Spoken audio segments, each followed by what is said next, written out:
अस्सलाम दोस्तों, तो यार क्या हाल है। आज की इस वीडियो में हम 2014 प्राइवेट का जर्नल का क्वेश्चन सॉल्व करेंगे। ठीक है, तो चलें क्वेश्चन पढ़ते हैं। Mister Akbar started his business on January 1st 2014 by investing cash ₹90,000 and equipment worth 50,000। ठीक है, मिस्टर अकबर ने अपना बिजनेस स्टार्ट किया जनवरी की पहली तारीख को 2014 में, और उन्होंने पहले इन्वेस्टमेंट की 90,000 की, यानी कि जो इनकी इनिशियल इन्वेस्टमेंट थी। ठीक है, इनिशियल इन्वेस्टमेंट कहते हैं शुरुआती इन्वेस्टमेंट को। ठीक है, जो कि इन्वेस्टमेंट करनी पड़ती है एक बिज़नेस को स्टार्ट करने के लिए। ठीक है, तो उन्होंने अपने बिज़नेस को स्टार्ट करने के लिए कैश की इन्वेस्टमेंट की 90,000, और फिर उन्होंने कुछ इक्विपमेंट भी इन्वेस्ट किए।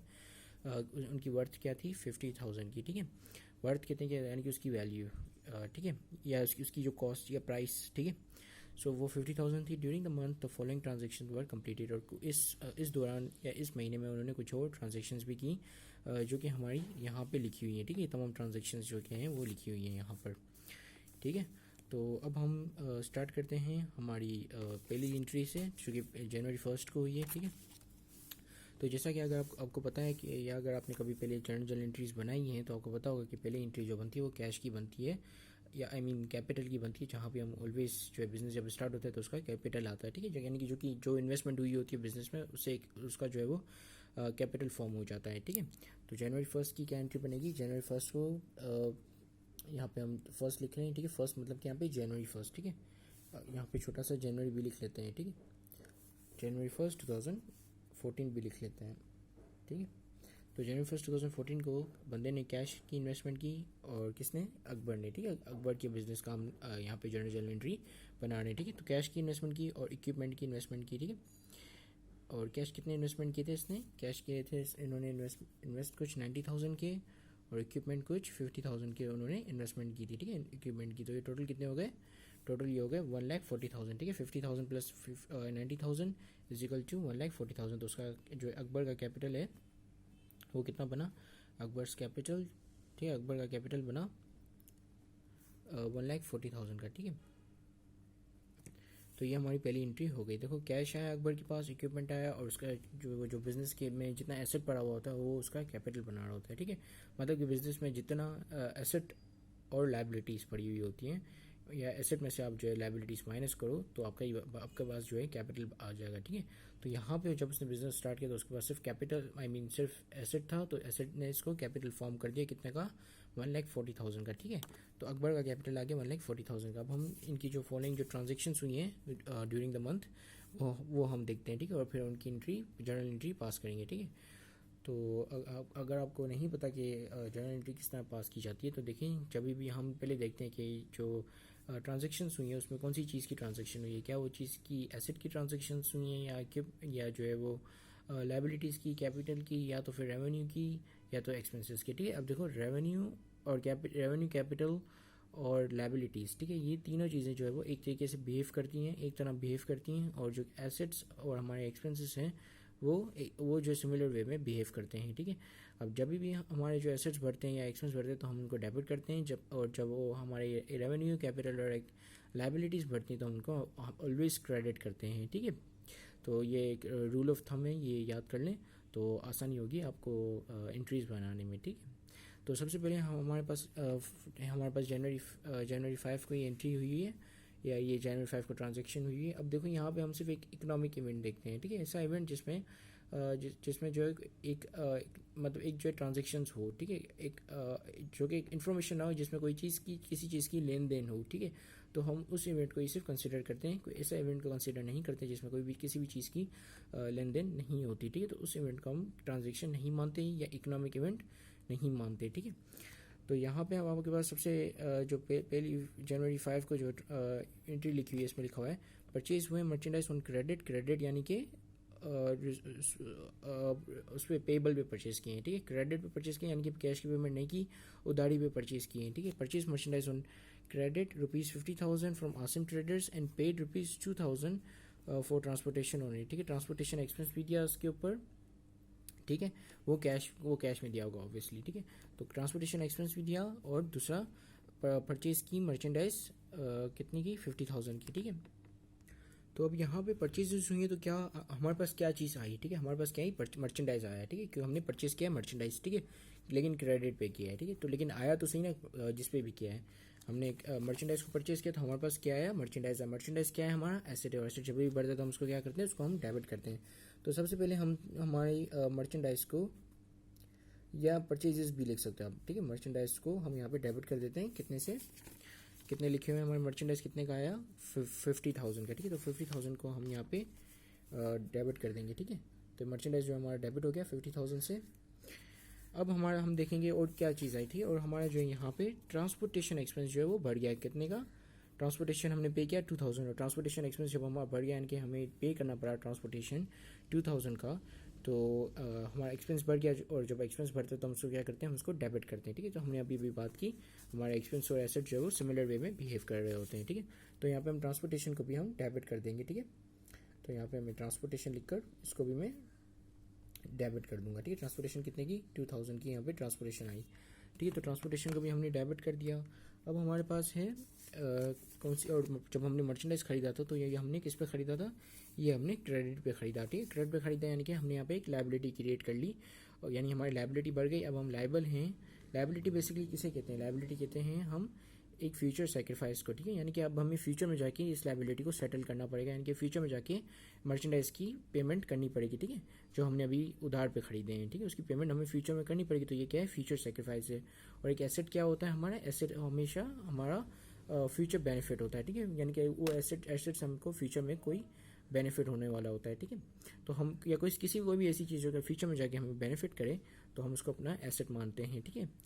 तो हमारी मर्चेंडाइज जो थी वो अकाउंट रिसीवेबल्स पे, ठीक है, क्रेडिट पे यानी कि अकाउंट पेबल पे, ठीक है। पेबल क्योंकि रिसीवेबल तो एसेट है, ठीक है। पेबल एक लायबिलिटी है, तो पेबल पे हमने 50,000 पे अकाउंट पेबल पे हमने खरीदे मर्चेंडाइज, ठीक है।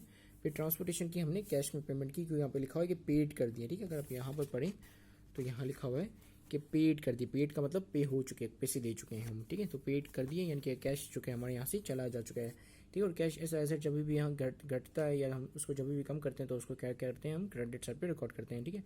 तो कैश को जो हम यहाँ पे 2000 से क्रेडिट कर देंगे, ठीक है। तो कैश जो है हमारा यहाँ पे 2000 से क्रेडिट हो जाएगा। तो ये दूसरी एंट्री भी हमारी हो गई, मतलब पास हो गई, ठीक है। और यहाँ पे हम तारीख लिख लेते हैं, तारीख जो है हमारी कितनी है, जनवरी 7, 2014, ठीक है। अच्छा, मैं बार बार 2014 नहीं लिख रहा, लेकिन आप जो है जब भी सॉल्व करो तो तारीख जो है पूरी लिखना, ठीक है। तो क्योंकि स्पेस कम है यहाँ पर, ठीक है। फिर हमारे पास है जनवरी 15 तारीख की एंट्री, ठीक है। इसमें लिखा हुआ है कि receive via cheque of ₹15,000 from mister Khalid, ठीक है। अब देखो जब भी एक्चुअली हमने अभी भी यहाँ पे 5 तारीख वाली एंट्री की है, ठीक है। तो ये 7 की नहीं 5 तारीख की है, ठीक है।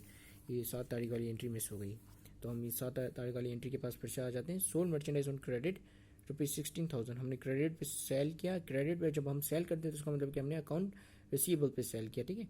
हमने एक अकाउंट रिसीवेबल किया यानी कि हमने किसी को सेल किया और उसने हमें पैसे नहीं दिए, और बदले में जो है हमें कहा कि मैं आपको बाद में पेमेंट करूँगा, ठीक है। तो हमने जो उस बंदे का एक अकाउंट रिसीवेबल खोल दिया, ठीक है।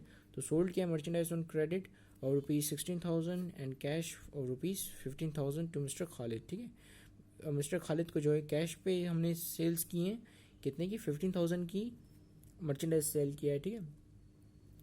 और 16,000 का मर्चेंडाइज हमने इनको सेल किया, कितने रुपए का, 16,000 पे जो सेल किया वो अकाउंट रिसीवेबल पे किया, ठीक है। तो हमारी जो है यहाँ पे क्या क्या बढ़ गई, हमारे यहाँ पे पहले तो अकाउंट रिसीवेबल बढ़ गया, ठीक है। क्योंकि हमारे पास क्या एक तो हमने एक अकाउंट रिसीवेबल पे सेल किया मिस्टर खालिद को, तो यहाँ पे हम मिस्टर खालिद भी लिख लेते हैं, ठीक है। मिस्टर खालिद को सेल किया हमने कितने का, 16,000 का अकाउंट रिसीवेबल्स पे, ठीक है। तो अकाउंट रिसीवेबल हमने यहाँ पे लिख लिया, ठीक है। AR का मतलब यहाँ पे अकाउंट रिसीवेबल्स, ठीक है। और दूसरा हमने कैश पे सेल किया तो हमें कैश आया, ठीक है। कितने का, 15,000 का हमें कैश आया। तो कैश एज एसेट जब भी बढ़ेगा या हमारे पास आएगा तो हम उसको डेबिट पे रिकॉर्ड करेंगे, ठीक है। और जब भी घटेगा हमारे पास से जाएगा तो हम उसको क्रेडिट पे रिकॉर्ड करेंगे, ठीक है। और अकाउंट रिसीवेबल भी चूंकि एक एसेट है तो ये भी हमारे पास आया, ये भी हमारा बढ़ गया, तो हमने इसको क्रेडिट पे रिकॉर्ड कर लिया, ठीक है। अब मिस्टर खालिद को बदले में हमने क्या की, सेल्स की, ठीक है। तो यहाँ पे हमने सेल्स लिख देनी है, कितने की, 15 + 16 इज इक्वल टू 31,000 की। 31,000 की हमने इनको सेल्स की, ठीक है।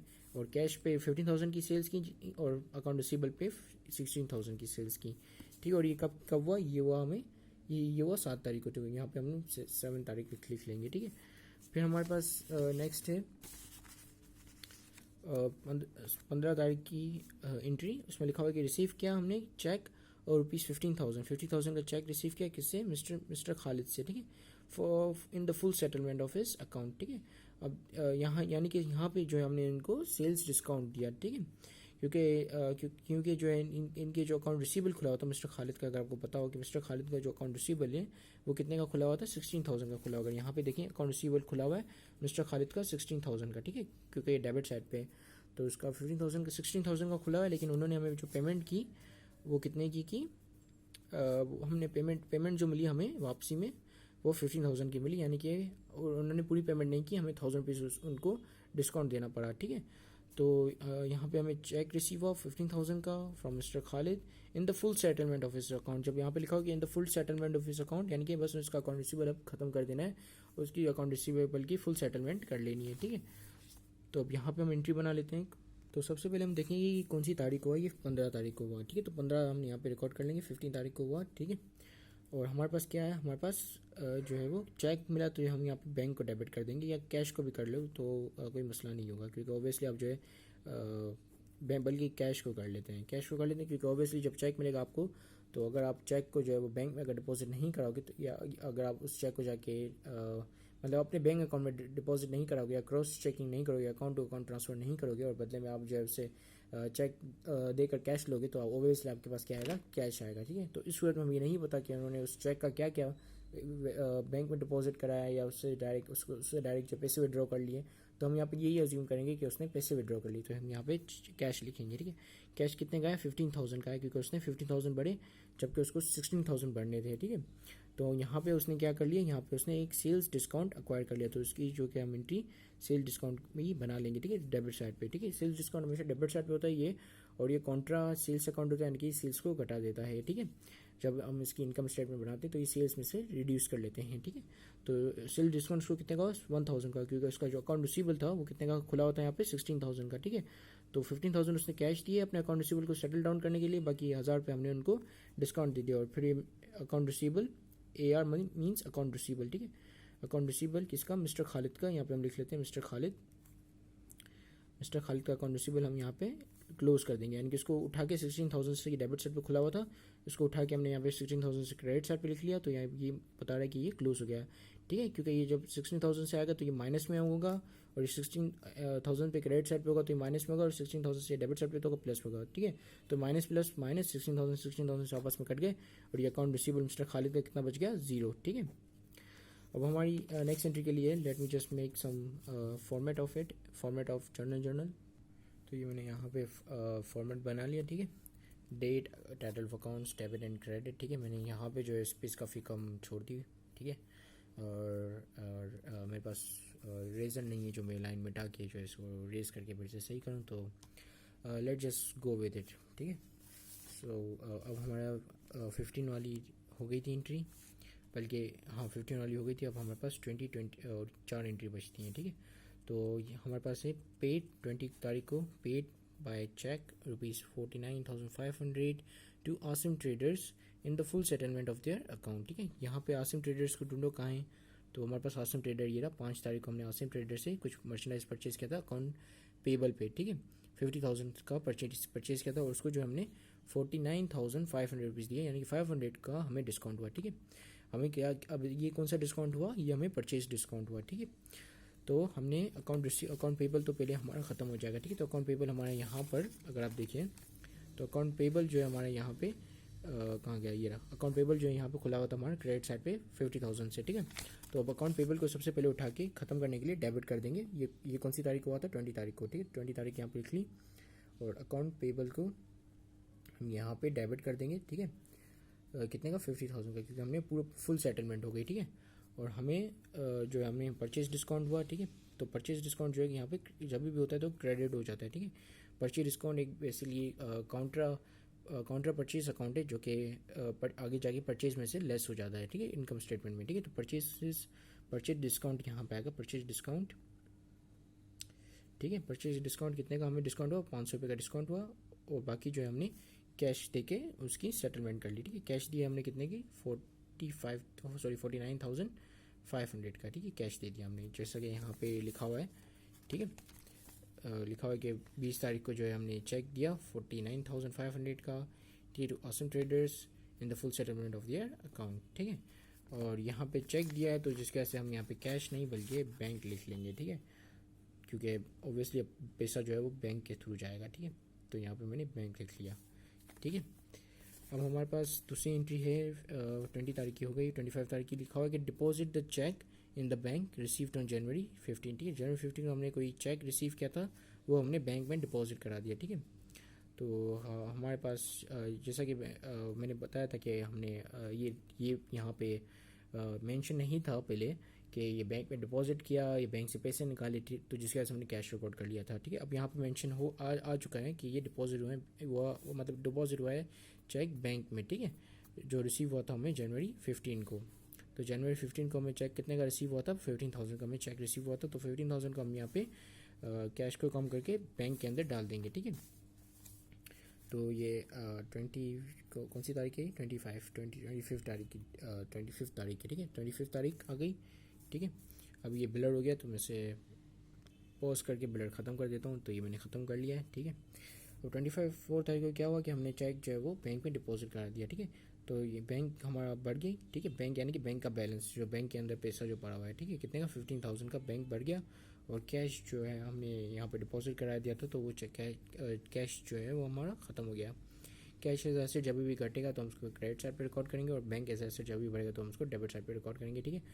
और एसेट का जैसा आपको पता है कि वो एसेट अगर घटता है तो हम उसको क्रेडिट करते हैं, बढ़ता है तो हम उसको डेबिट करते हैं। तो इस सूरत में कैश एज एसेट घट रहा है तो उसको हमने यहाँ पे क्रेडिट कर दिया, और इस सूरत में बैंक यहाँ पे बढ़ रहा है तो इसको जो हमने यहाँ पे डेबिट कर दिया, ठीक है। अब हमारे पास दूसरी एंट्री है 30 की, ठीक है, जनवरी 30 तारीख की एंट्री है। Mister Akbar purchase on mobile phone, उसने मिस्टर अहमद ने जो है मोबाइल फ़ोन परचेज किया फॉर हिज पर्सनल यूज़, ठीक है, फ्रॉम द बिजनेस कैश ₹5,000, यानी कि मिस्टर अकबर ने जो है ड्राइंग्स की कितने की 5,000 की, ठीक है। तो जब ड्राइंग्स होती हैं तो ड्राइंग्स जब भी होती हैं तो वो हमेशा हम डेबिट साइड पे रिकॉर्ड करते हैं, ठीक है। ड्राइंग्स जो है कॉन्ट्रा कैपिटल अकाउंट है, और वो हमेशा जो है वो कैपिटल में से आगे जाके कट जाता है जब बैलेंस शीट हम बना रहे होते हैं, ठीक है। तो यहाँ पे हमारे पास 30 तारीख को ड्राइंग्स की मिस्टर अकबर ने, ठीक है, विड्रॉ किए पर्सनल यूज़ के लिए। पर्सनल यूज़ के लिए अगर जब भी विड्रॉ करते हैं तो उसका मतलब कि ड्राइंग्स की, अगर बिजनेस यूज़ के लिए करते हैं तो फिर दूसरी एंट्री बनती है, ठीक है। फिर ये ड्राइंग्स की एंट्री नहीं बनाते हैं आप, ठीक है। तो ड्राइंग्स हुई और कितने की हुई, कितने उसने विड्रॉ किए, उसने late me just see it, उसने विड्रॉ किए कितने मोबाइल फ़ोन के लिए, कितने विड्रॉ किए 5,000, ठीक है।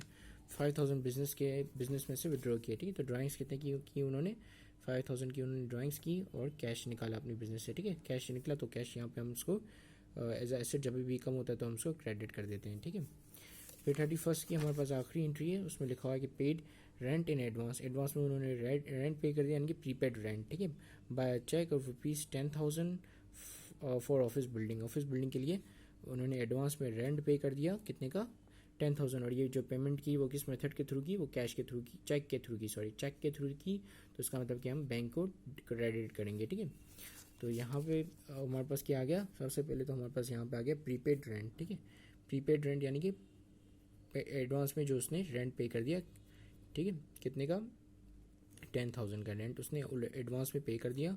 और पेमेंट की किस सूरत में की, चेक की सूरत में की, ठीक है। यानी कि चेक जो है सॉरी मैं यहाँ पे चेक लिख रहा हूँ, बैंक यानी बैंक से पैसा निकलेगा, ठीक है। जो चेक के थ्रू किया तो ऑब्वियसली आप जो है बैंक को क्रेडिट कर दोगे, ठीक है। बैंक एज एसेट जब भी कम होगा तो उसको हम क्रेडिट साइड रिकॉर्ड करेंगे, ठीक है।